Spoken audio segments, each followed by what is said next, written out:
Welcome to Sports Jam for the week of April 21st. I'm John Jacobson. And I'm Jay Wilcox. It's our spring season opener. Games have been a little hit and miss, but we've put together a show for you here. Later, John talks to a local athletic director about some changes coming next school year for the Northwest Suburban Conference. And we'll meet Maple Grove standout pitcher Sydney Smith in our Sports Jam Spotlight. Let's get started with lacrosse. After last Wednesday's snowstorm, not much in the way of games got played either that day or Thursday across the West and Northwest Metro. But with turf fields, a couple of lacrosse games did go on Thursday evening. Snow pushed to the side for this one at Minneapolis as the Skippers hosted Wayzata. First quarter, Wayzata's Adams Grooms scores, rifling a shot in. Grooms makes it 2-0 Trojans. Second quarter, Grooms passes to Amar Batra for the quick shot and goal. At the other end, Tonka with a point-blank chance, but Trojans goalie Aaron Peterson with a great save.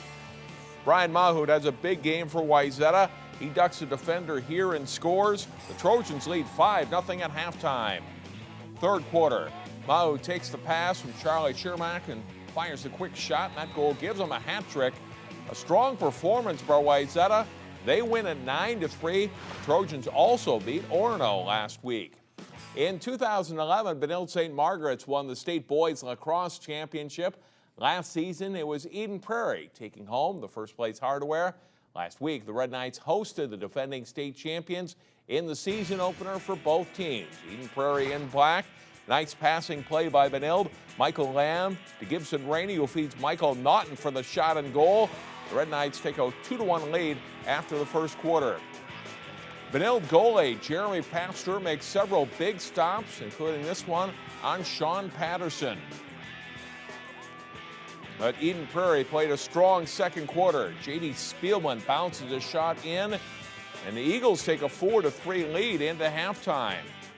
Second half, the Red Knights rally.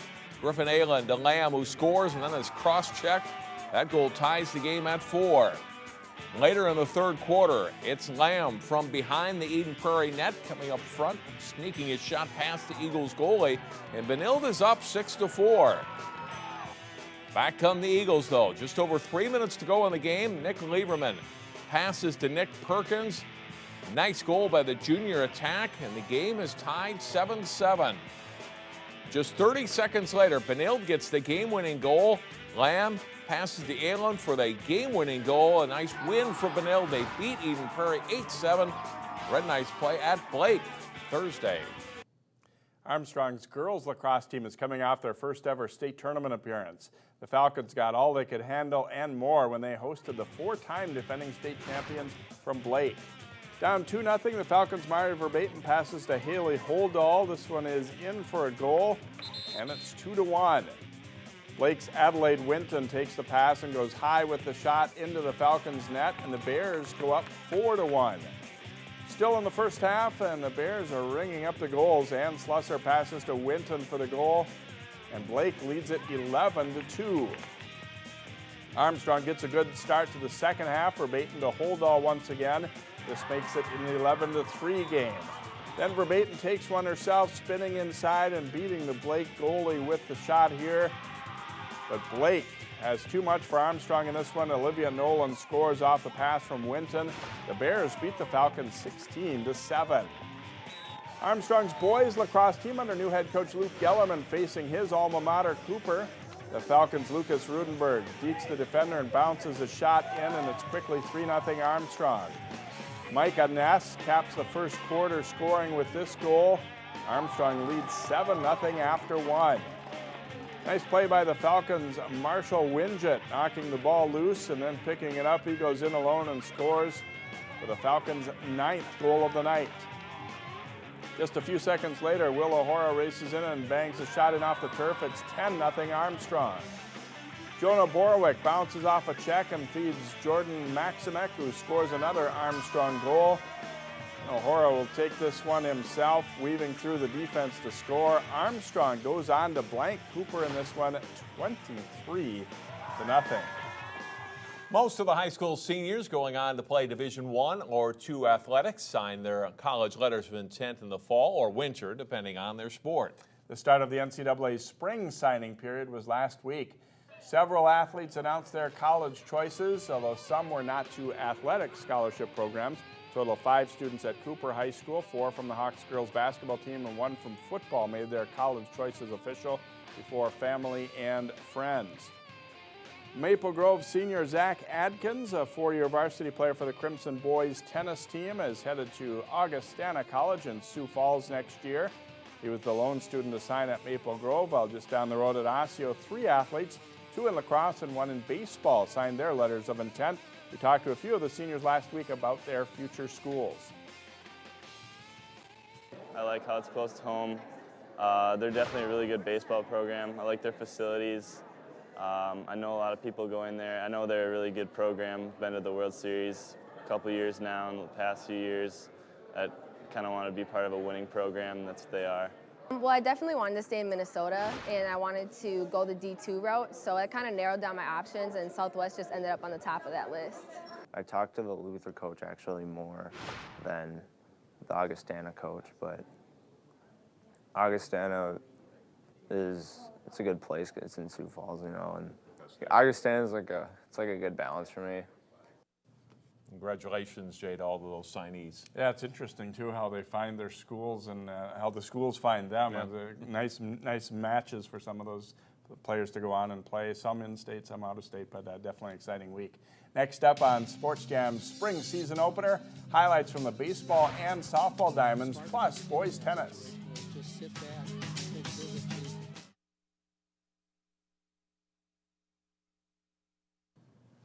Welcome back to Sports Jam. Time to talk softball. Osseo's field now has lights, and the Orioles hosted a couple of chilly night games last week. Cooper, the Orioles' opponent in a non-conference game, after a leadoff triple by Osseo's Courtney Calkins in the second inning, courtesy runner Andrea Denslake scores on a wild pitch, and it's 1-0 Orioles. The bottom of the 4th, Lane Ruska hits a grounder to short. Tamara Hicks' throw home is just a touch too late. Maddie Rice-Johnson scores, and it's 2-0. Cooper gets on the board in the 5th inning. Pinch hitter Emily Sullivan lines a single down the right field line.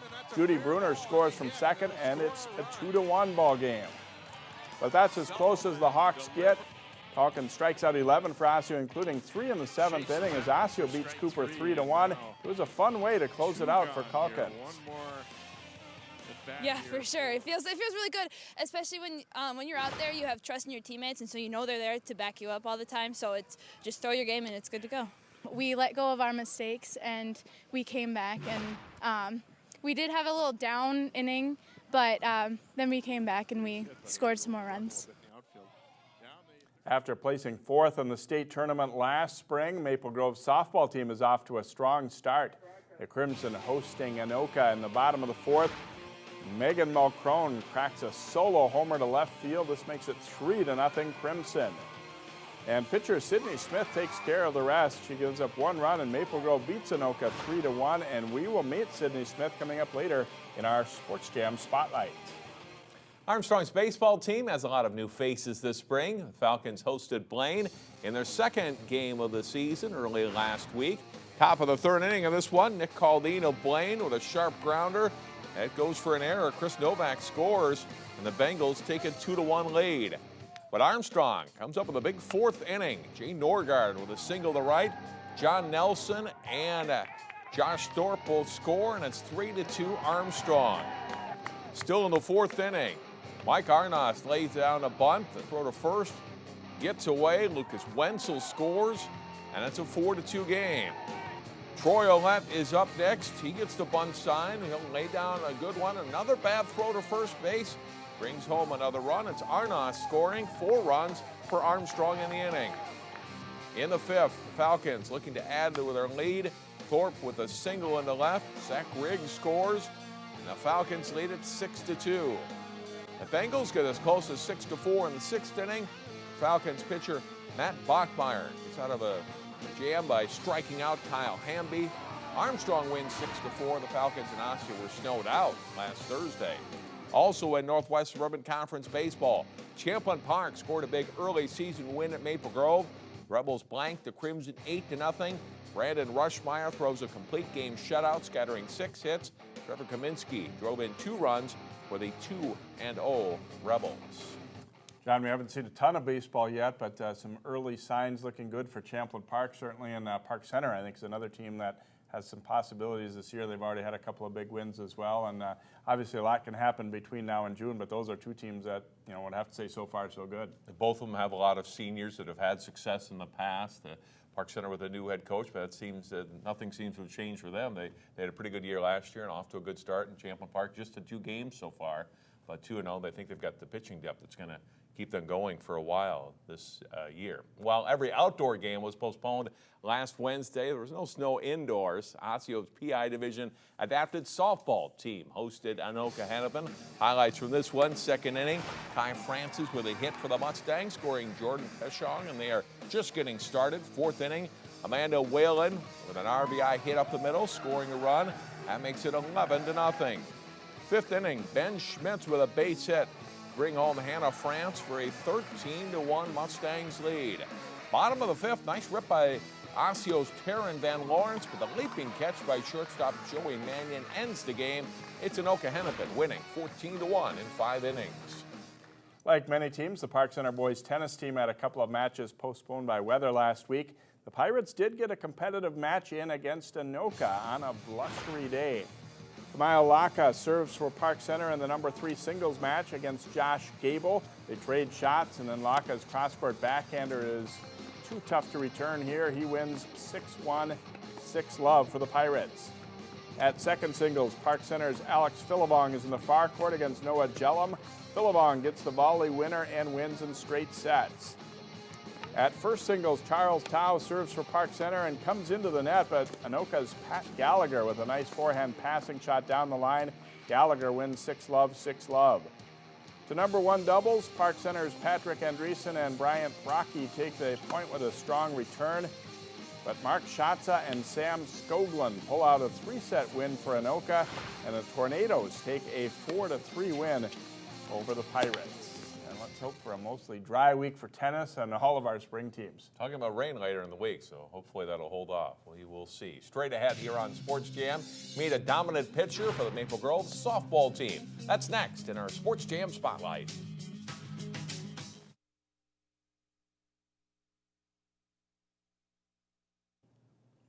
Sydney Smith is the latest in a line of dominant pitchers for the Maple Grove softball team. Jason Melillo profiles the Crimson Junior in our first Sports Jam Spotlight of the spring. Sydney Smith remembers watching past Maple Grove pitchers and being inspired. Definitely when I was a 7th grader, it was the first time I saw Shanna stick a throw, and I was like, I want to be like her. Like, I want to throw and strike people out like she does. Smith doesn't have to want to do that anymore. She does it. The Maple Grove pitcher is one of the most dominant in the state and has given up just 1 run in the Crimson's 3 games this season. All wins for MG. Last year as a sophomore, you know, she was 19-2, I think, is what her final record ended up being. Really eclipsed, you know, kind of what we thought. We knew she was going to be really good, but, you know, you're never sure. A sophomore pitcher, first time, we play a pretty competitive schedule, but, you know, she handled everything. And now even this year, as you can see, some of the things she's doing coming into her junior year have been great. And that's the one really good thing about her. She's just never satisfied with, you know, being good enough. She wants to even try to be better and better and better.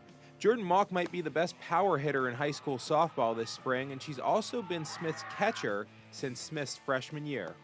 Even from last year to this year, her curveball, like, I can't even tell you the difference between the two of them. Her rise ball's been such a great strikeout pitch that, like, people can't lay off it even if they know it's coming. And Smith says Mock deserves a lot of credit for her progression as a pitcher.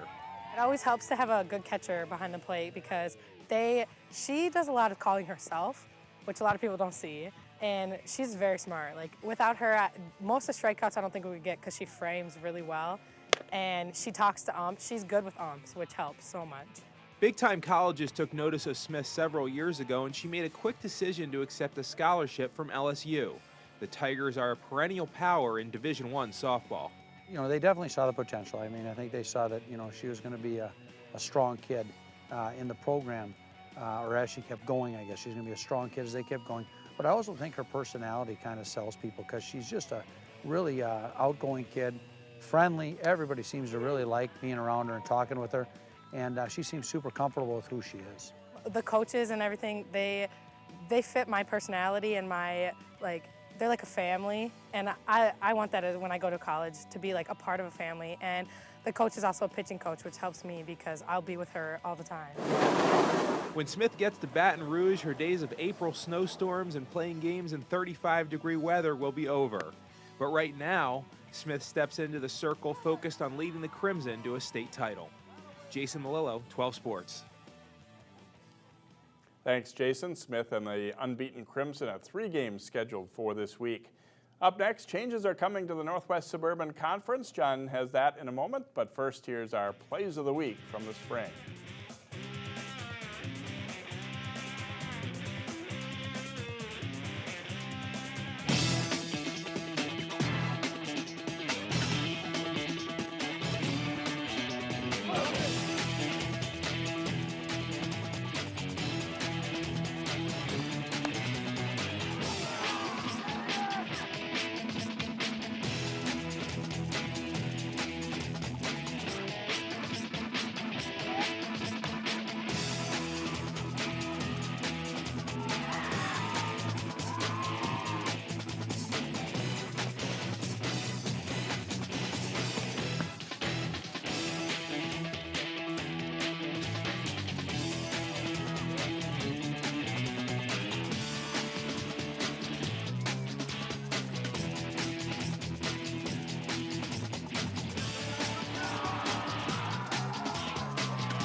Welcome back to Sports Jam. Northwest Suburban Conference will be changing in the fall of 2014. 3 new teams are joining the conference. Activities Director from Osseo, Ray Kirch, is joining us to talk to us about that. And Ray, Tutino Gray, Spring Lake Park, and Irondale come in next year. Talk about the process and how those teams got placed with your 11 current members of the conference. Well, the State High School League has a process for those schools looking for placement to apply to different conferences and be accepted or rejected. And if they are in fact rejected then and can't find a place, State High School League puts a committee together and essentially places the schools in the conference they think is the best fit. And that was the decision of the league to put Irondale, Spring Lake Park, and Totino. I think it's a great fit. I think it was a great decision. Our conference is excited about it. You never want to get too big, but 14 schools will give us some opportunities to do some things in divisions, and we think all 3 of those schools will be great members of the Northwest Suburban Conference. A lot of your sports are going to 2 divisions. Some will stay 1 division. What was the process for that in deciding what sports goes, north and west, or which one just stays all 14 teams? Yeah, it's a little bit of a learning process, and I don't know them all by heart, which ones stay the way, but I organize the golf programs for all of our schools. And our boys want to stay together and want to have 14 teams and figure it out with big tournaments and get everybody there. Our girls coaches, their preference was to try to break it up and do 7 and 7. They do their meets just a little differently than our boys, so we tried to honor that. Football will split, hockey will split, but it kind of was a decision based on what we thought was in the best interest of the particular sport, and the coaches and the ADs kind of all trying to make the decision. And to say that it's going to always be 1 big division or 2 7-team divisions forever and ever isn't necessarily true. So it'll be a work in progress. What's the biggest challenge for you or for any of the existing schools taking on new schools and new schedules and everything? Well, sometimes it'll be matching up lower levels. Everybody's got varsity tennis, and everybody's got varsity soccer, and everybody's got varsity football, and so forth. But you get down in those lower levels, and the bigger schools, we have 5 levels of boys basketball and 5 levels of volleyball. And do we match up with 5 levels of that against boys basketball against Spring Lake Park? And does Irondale have 5 levels of volleyball? And trying to learn those nuances with the other schools so we can schedule our lower level kids effectively. One thing that's going to affect not only Osseo here, but all schools in the fall of 2015 is district football scheduling and scheduling by pods or different districts around the state. Talk about that, and how does that affect Osseo and what you're going to be doing going forward in football after this next fall? Well, we'll have one more year of the Northwest Suburban Conference football schedule. And then in the fall of 2015, we will be placed in a district of 14 or 16 schools. There's a committee now that the State High School League has identified that's going to look at all the schools in the state and place them, whether it's a 9-man or 6A and everybody in between. Then the 16 schools in our group will have to sit down and devise a schedule to give everyone 8 games, 4 home and 4 away, looking at travel, strength of schedule, rivalries, all those sorts of things.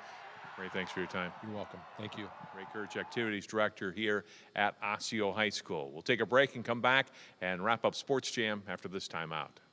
Join with other community supporters at the Brooklyn Center Community Prayer Breakfast at the Earl Brown Heritage Center on Saturday, May 3rd from 8 to 10 a.m. Find out more at 12.tv. Come celebrate great educational accomplishments at the District 279 and Investment in Youth Gala on Sunday, May 4th at Park Center High School. Get details at 12.tv. Maple Grove, New Hope, and Brooklyn Center. Channel 12 is your local source. When it comes to TV channels, you've got choices. As a matter of fact, you've got lots of choices. But only one channel is your local source in your community every day, bringing you the news, sports, events, and city information that affect you. So seek out the source. Channel 12, 30 years your local source. Our game of the week is a non-conference baseball matchup as Maple Grove hosts Hopkins Friday. You can watch the game live Friday afternoon at 12sports.tv/live, or you can catch the replays here on Channel 12 Saturday night at 7 and 10 p.m. or Sunday morning at 10. And we always have to throw in spring, John, weather permitting, of course. We're hoping to get most of the games in this week. A lot of makeup games for a lot of different sports. Also some big events this week. And golf, a Tri-State Golf Tournament at Edinburgh this weekend, and the Hamlin Elite Meet for track and field also Friday of this week. As we get near May, you're finally hoping, okay, now we go full go and get into these games. I'm sure all the teams hoping the same thing. That'll do it for this week's show. Thanks for watching Sports Jam. See you next time.